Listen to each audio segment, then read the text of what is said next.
This is National Native News. I'm Antonia Gonzalez. The Radiation Exposure Compensation Act, or RECA, was recently renewed. It provides compensation for uranium miners and people exposed to Cold War-era nuclear testing.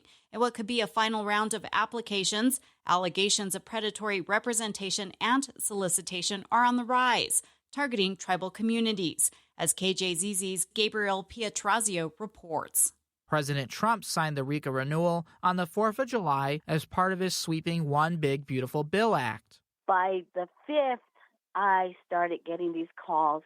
Immediately, Loretta Anderson noticed a problem. She's a tribal member from the Laguna Pueblo in New Mexico and says some attorneys and companies see RECA as an opportunity to cash in. They're not only going door to door, but they're also having meetings almost every week.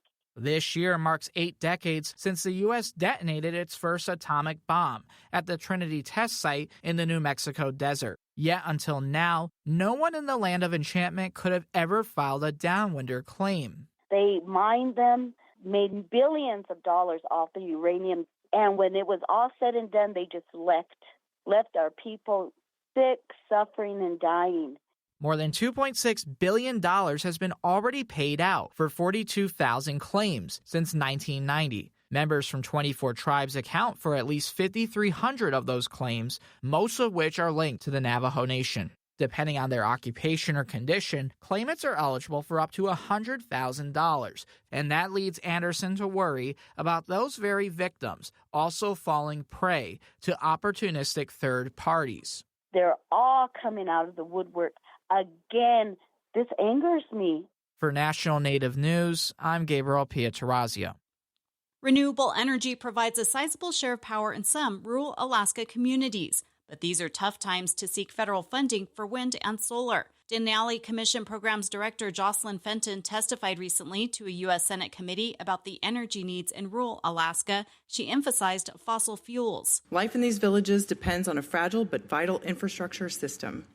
Small diesel powerhouses, bulk fuel tank farms, and water treatment systems. President Trump has paused or defunded renewable energy projects across the country. His 2026 budget would reduce funding for the Office of Indian Energy while disallowing any of it for wind, solar, or battery projects. The hearing in the Senate Indian Affairs Committee was entitled Unleashing Indian Energy. That's a twist on President Trump's executive orders that call for unleashing American and Alaska's energy.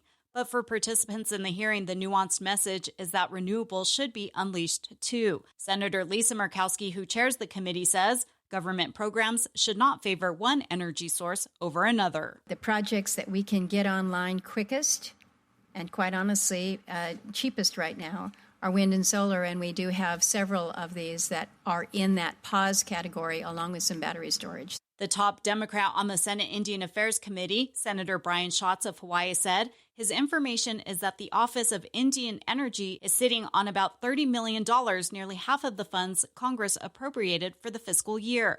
The year ends in a few weeks, though some funds can be held over from one budget cycle to the next. The acting head of the office, David Conrad, said he's not discriminating against renewables with that money, just waiting for word from higher-ups in the administration that he has approval to spend it.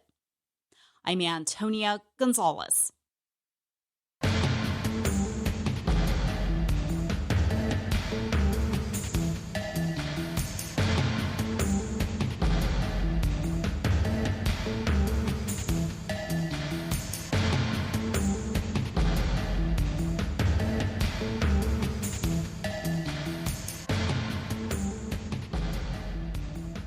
National Native News is produced by Kawanak Broadcast Corporation with funding by the Corporation for Public Broadcasting.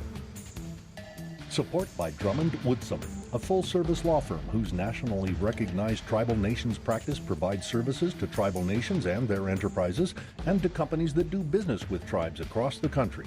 More at dwmlaw.com. Skugtash. For more than 40 years, Ramona Farms has revived ancient traditional foods, tepary beans, pinoli, polentas, and more, all from store.ramonafarms.com. Ramona Farms supports this show. Omye.